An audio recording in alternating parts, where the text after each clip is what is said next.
Beberapa waktu yang lalu saya ikutan meeting sama beberapa pengusaha. Meeting ini bukan tentang bisnis ya, atau mendirikan perusahaan, bukan. Tapi mendirikan perkumpulan hobi. Kebetulan pengusaha-pengusaha yang lagi meeting ini adalah para pendirinya. Dan mereka sepakat untuk melegalkan komunitas hobi mereka di bidang pariwisata khusus. Jadi nggak cuma komunitas saja, tapi bentuk organisasinya jelas terdaftar sebagai badan hukum perkumpulan. Tapi emang dasar pengusaha kali ya, background pengusahanya masih aja ke bawah-bawah, masih kental. Apalagi kalau ngomongin yang bau-bau uang dan bisnis. Siapa yang fundraising, gimana handle sponsor, siapa panitianya, kontrol keuangannya gimana. Dan kadang sampai siapa yang dapat jatah project bikin kaos kegiatan. Nggak salah sih, tapi kan yang namanya bikin organisasi, apalagi untuk hobi, itu kan sifatnya non-komersil. Beda sama mendirikan perusahaan yang komersil, yang di awal biasanya udah pasti ngomongin cost and benefit. Nah, gimana cara nyiimbanginya supaya kegiatannya tetap jalan, prestasinya dapat, dan bisnis sampingannya juga tetap cuan? Bisa nggak organisasi perkumpulan ini juga bikin perusahaan sendiri untuk bisnisnya?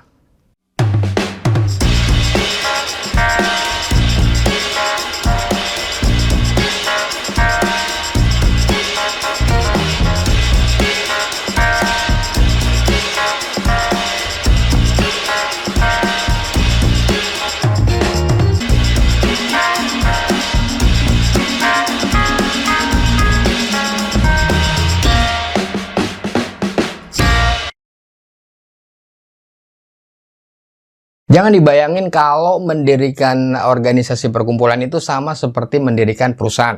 Sejak lahir aja keduanya udah punya motif yang beda. Perusahaan tujuannya memperoleh keuntungan ekonomi, organisasi perkumpulan tujuannya untuk melakukan kegiatan dan mencapai prestasi, bukan keuntungan ekonomi. Jadi sifatnya nirlaba. Misalnya perkumpulan kolektor mobil klasik, atau perkumpulan olahraga tradisional, atau bisa juga perkumpulan kegiatan petualangan, atau perkumpulan lainnya di bidang sosial dan agama.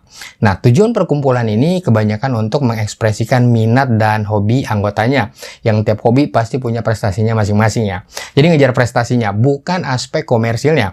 Bahkan banyak pengurus organisasi yang harus keluar kocek sendiri untuk ngurusin organisasinya. Nggak dibayar, tapi tetap happy. Ya namanya juga ngerjain hobi. Tapi apakah ini berarti perkumpulan itu nggak boleh dapat untung dari kegiatannya? Nggak juga. Sebuah perkumpulan, misalnya perkumpulan hobi atau olahraga, itu bisa dapat untung dari melaksanakan kegiatannya. Bisa banget. Tapi tetap ada aturannya ya.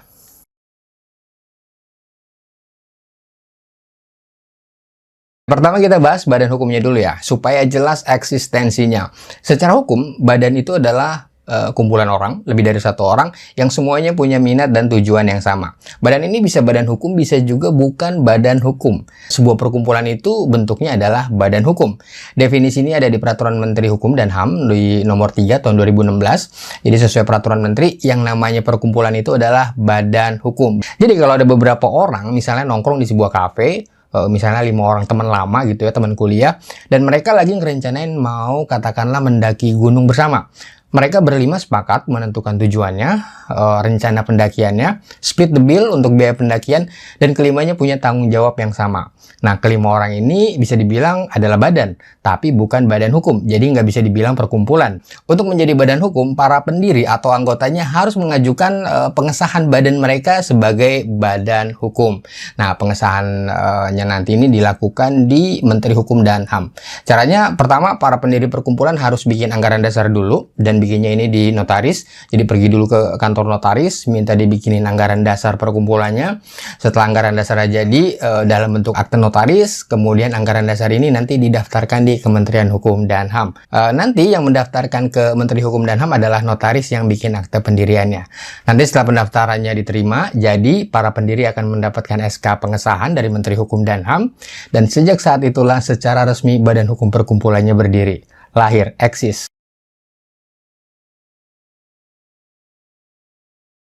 Apa keuntungannya organisasi kita? Misalnya organisasi hobi itu bentuknya badan hukum perkumpulan. Emang harus banget ya badan hukum? Oke, Keuntungannya pertama tentu saja kepastian hukum. Sebagai organisasi yang terdaftar di Kementerian Hukum dan HAM, perkumpulan ini diakui secara sah dan resmi oleh negara sebagai sebuah subjek hukum.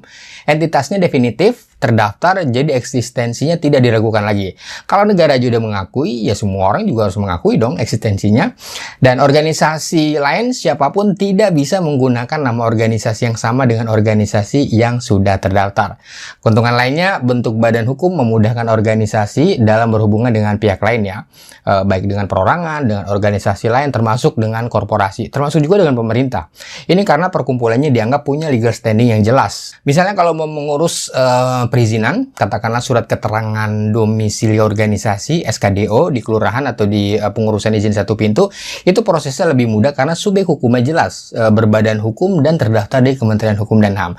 Cukup ditunjukkan anggaran dasar dan SK menterinya, maka sudah bisa dianggap punya legal standing yang jelas dan bisa diberikan izin. Keuntungan lainnya tentu saja bonavitas. Orang atau organisasi lain akan lebih percaya menjalin hubungan dengan sebuah organisasi kalau statusnya badan hukum. Lebih dipercaya karena resmi dan terdaftar sehingga organisasinya bisa dimonitoring. Jadi dianggap kredibel. Misalnya dalam membuat kontrak sponsorship dengan sponsor event ya.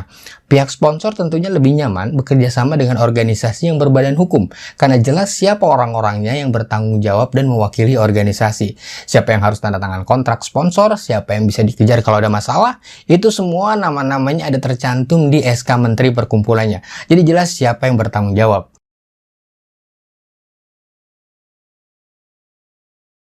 Beda dengan perusahaan, misalnya PT, yang tujuannya komersil. Badan hukum perkumpulan adalah organisasi nirlaba, tidak mencari untung.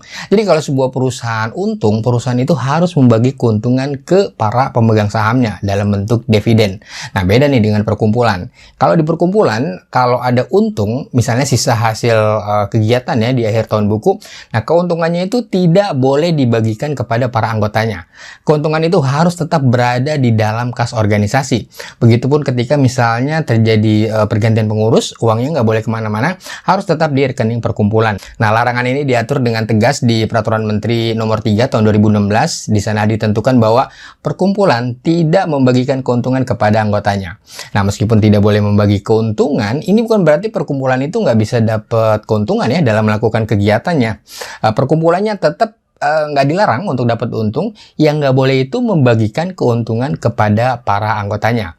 Tapi kalau ada event dan anggotanya ini kebetulan jadi panitia, kemudian dia dapat honor, maka honor ini namanya bukan keuntungan yang diberikan ke anggotanya, bukan.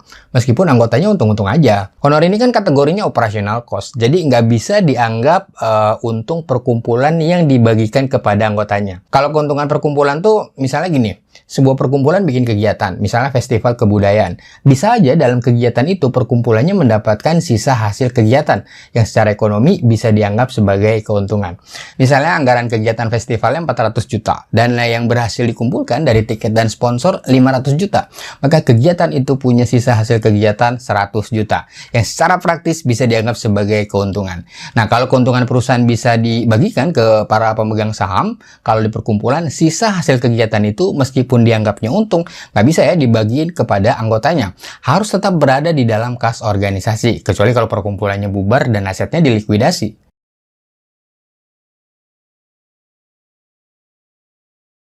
Nah, soal apakah sebuah perkumpulan bisa mendirikan perusahaan atau jadi pemegang saham PT untuk mengakomodir potensi industrinya atau untuk cari untung dan membiayai kegiatannya, kalau yang aturan terbaru ini nggak ada ya aturannya ya, yang confirm dan yang tegas.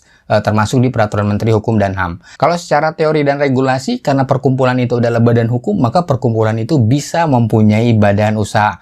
Badan hukum perkumpulan juga bisa mempunyai saham di sebuah PT. Dan kalau kita cek ke rancangan undang-undangnya, rancangan undang-undang tentang perkumpulan, ini kebetulan rancangan undang-undangnya masih dibahas di DPR sejak 2010, jadi belum terbit. Di rancangan undang-undang ini ditentukan kalau badan hukum perkumpulan boleh mendirikan badan usaha dan menjadi pemegang saham PT. Tapi ini ada syaratnya ya, ada batas-batasnya, terutama batasan kekayaan perkumpulan yang bisa dijadikan modal. Tapi ini masih rancangan ya, rancangan undang-undang, belum terbit, dan semoga bisa segera diterbitkan supaya banyak organisasi kita punya jalan untuk mengembangkan organisasinya, untuk mengakomodir potensi industri komunitasnya, Dan ini tentunya juga bisa mensupport pendanaan organisasi, mendukung kegiatan organisasi, dan mengembangkan prestasi dari anggotanya.